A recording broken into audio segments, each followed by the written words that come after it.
नमस्कार मित्रांनो, मी सचिन शिंदे आपल्या समोर दास वर्दीचा अकॅडमी युट्यूब चॅनल पाहतो. मित्रांनो, महत्त्वाच्या घडामोडी. मित्रांनो, आज तारीख आहे 21 मार्च आणि 21 मार्च आपण महत्त्वाचे करंट अफेअर पाहत आहोत. मित्रांनो, आपण जर नवीन असाल तर नक्की चॅनलला सबस्क्राईब, लाईक आणि सर्वांना शेअर करा, जेणेकरून आपल्या मित्रांना सुद्धा त्याची मदत होऊ शकते. आणि हा व्हिडिओ पाहताना सुरुवातीपासून शेवटपर्यंत पहा, जेणेकरून प्रत्येक प्रश्न आपल्यासाठी आपल्या आयुष्यातला मेरिट डिसाइड फॅक्टर ठरू शकतो. ओके, ठीक आहे. कालचा प्रश्न होता 98 ऑस्कर बेस्ट फिल्म कोणती आहे, असा प्रश्न होता मित्रांनो. तो उत्तर होतं याचं वन बॅटल आफ्टर अनोदर, हे त्याचं उत्तर होतं. आजचा पहिला प्रश्न आपण पाहतोय. आजचा पहिला प्रश्न, डार्क स्काय पार्क अभयारण्यामागील मुख्य कारण काय आहे. आपल्याला एक प्रश्न विचारला होता की डार्क स्काय पार्क, आता हा डार्क स्काय पार्क कुठे आहे, आपण जर बघायला गेलं तर हा ऑब्विसली तामिळनाडूमध्ये आहे. कुठे? तामिळनाडूमध्ये आहे. सगळ्यात पहिला पॉइंट खूप महत्वाचा आहे की तो तामिळनाडूमध्ये आहे. आणि कोली हिल्स, ठीक आहे, आरियरशोला फॉरेस्ट मध्ये आहे.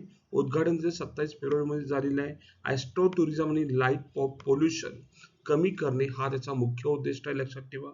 3 आधुनिक टेलिस्कोप आहे आणि स्टार आहे ना गेजिंग कॅम्प्स इथे विशेषतः भरली जाते. मग याचा मुख्य उद्देश काय आहे, याचं उत्तर जर आपण पाहायला गेलं, याचं उत्तर काय सांगतं असा आपल्याला प्रश्न विचारला होता.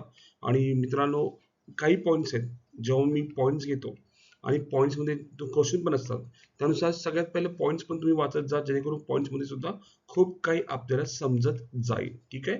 याचा मुख्य उद्देश काय आहे, तर प्रकाश प्रदूषण कमी करून आकाश निरीक्षण प्रोत्साहन देणे हा त्याचा मुख्य उद्दिष्ट आहे.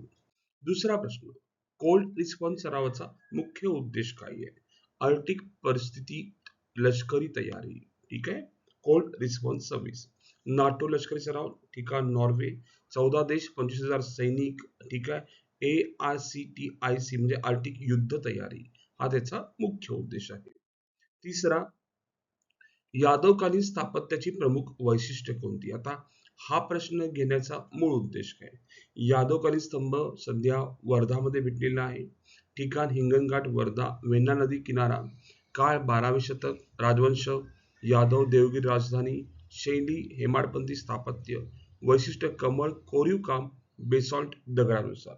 मग ह्याचा विचार केला गेला, स्थापत्याचे प्रमुख वैशिष्ट्य काय, बेसॉल्ट दगड आणि काय मित्र हो, हेमाडपंथी शैली, हे त्याचा मुख्य उद्दिष्ट आहे.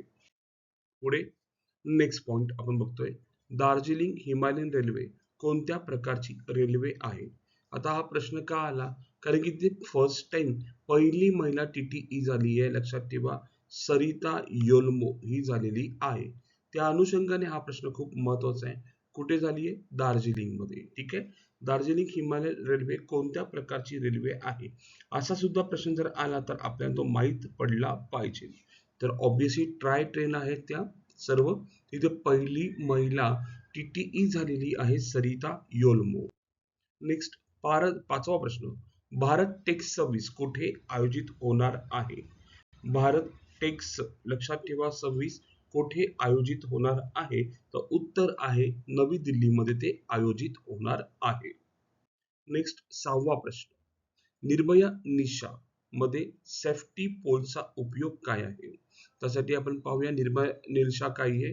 केरळमध्ये सुरू झाले, सुरुवात 8 मार्च 26, उद्देश महिला सुरक्षा, रात्री रात्री 9 ते सकाळी 5 पर्यंत, सुविधा helpline 112, SOS app, AI CCTV, safety poles असं तयार करण्यात आलेलं आहे. तर फक्त एकमेव आहे ते की महिलांचा सुरक्षा. मग काय असणार त्यात, ते आपत्कालीन मदत आणि अलार्म सिस्टीम सुरू केलेली आहे, रात्री 9 ते सकाळी 5 पर्यंत, महिला सेफ्टी साठी. ग्रीन म्युनिसिपल बॉन्डचा पैसा मुख्यतः कशासाठी वापरला जातो, तर पर्यावरण पूरक आणि विकास प्रकल्पासाठी वापरला जातो. ठीक आहे. 250 कोटी उभारले आहेत, NSE वर सूचीबद्ध. वापर सौर ऊर्जा आणि पाणी प्रकल्पासाठी तो होतो, ग्रीन म्युनिसिपल बॉन्ड. आठवा प्रश्न, सागर डिफेन्स इंजिनियरने पहिले स्वायत्त सागरी केंद्र कुठे स्थापन केले आहे. ठीक आहे, असा प्रश्न विचारलाय. सागर डिफेन्स इंजिनियरने पहिले स्वायत्त सागरी केंद्र कुठे स्थापन केले आहे, तर उत्तर आहे आंध्र प्रदेशमध्ये ते सुरू केलेलं आहे. कुठे? आंध्र प्रदेश. 9वा प्रश्न है ना. ठीक आहे. आपण बघतोय क्राफ्ट ओल्ड प्राइज 2026 मिळवणाऱ्या रामनाथन यांनी कोणत्या विषयावर महत्वाचे संशोधन केले? आपल्याला बघायचंय का फोर्ड प्राइज 2026 डॉक्टर रामनाथन यांना मिळाले. सविस्तर पाहायला गेलं प्राइज 2026 कोण देतं? Royal Swedish Academy of Science. भूविज्ञानाचा नोबेल म्हणून ओळखला जातो. संशोधन शॉर्ट लाईव्ड क्लाइमेट पोल्युशन काय पोलो नट्स यासाठी दिला गेलाय. CFC च्या उष्णतेवर परिणाम सिद्ध केलाय है ना. ऍटमॉस्फिअर ब्राऊन क्लाउड्स दक्षिण आशियामध्ये आणि पारितोषिक आहे $9,00,000. तर हा काय आहे पाहूया आपण की ज्यांना रामनाथन यांना या कोणत्या विषयावर मिळालंय तर हवामान बदल आणि हरितगृह वायू याच्यावर मिळालेला आहे. त्यांनी काय केलंय? CFC च्या उष्णतेवर परिणाम सिद्ध केलेला आहे. ठीक आहे. यासाठी त्यांना हा पुरस्कार मिळालेला आहे. Crafoord prize 2026 doctor Ramanathan. ठीक आहे. ओके. आपण पाहतोय 10वा प्रश्न. 21 मार्च रोजी खालीलपैकी कोणता दिवस साजरा केला जातो? तो उत्तर आहे आंतरराष्ट्रीय वन दिन साजरा केला जातो. युनेस्कोने 2012 पासून आज सुरू केला. उद्देश असतो जंगलाचे संरक्षण आणि संवर्धन. लक्षात ठेवा हा पॉइंट खूप महत्वाचा आहे. संयुक्त राष्ट्र संघाने हा साजरा केलेला आहे 2012 पासून. पुढे 11वा प्रश्न. रत्नागिरी भूकंप 2012 मार्च 2026 रोजी तीव्रता किती होती असा आपल्याला प्रश्न विचारलेला आहे. रत्नागिरी जो भूकंप झाला परवा छोटासा झाला तर 2 पॉइंट आहे ना इतकी तीव्रताचा भूकंप झालेला आहे. आपण पाहतोय 12वा प्रश्न. फिस्कल हेल्थ इंडेक्स 26 मध्ये प्रथम क्रमांक कोणत्या राज्याला? तर उत्तर आहे ओडिशा राज्याला मिळालेला आहे. पुढे 13वा प्रश्न. सूर्यघर योजनेत पहिला क्रमांक कोणत्या राज्याचा आहे? तर आपलं राज्य महाराष्ट्र राज्य. पुढे 14वा प्रश्न. गव्हर्नन्स नाव PSU अवॉर्ड कोणत्या राज्याला मिळालेला आहे? तर उत्तर आहे कर्नाटक राज्याला प्रथम क्रमांक मिळालेला आहे. ठीक आहे. पुढे 15वा प्रश्न. ॲडव्होकेट प्रोटेक्शन बिल 26 मसुदा मंजूर करणारे राज्य. ठीक आहे. तर उत्तर आहे गोवा राज्य आहे. कुठलं राज्य आहे? गोवा राज्य आहे. 16वा. हम दोनो पुस्तकाच्या लेखिका कोण आहेत? हम दोनो जर पाहायला गेलं तनुजा चतुर्वेदी आहे. तनुजा चतुर्वेदी लक्षात ठेवा. पुढे नेक्स्ट 17वा प्रश्न.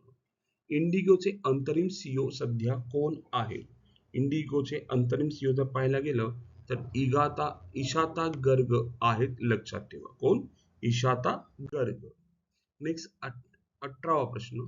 ध्वनी संपदन उपक्रमासाठी कोणत्या संस्थेला राष्ट्रीय पुरस्कार मिळालाय? कर्नाटक राज्याला मिळालाय पण कुठल्या KSRTC ला मिळालेला आहे.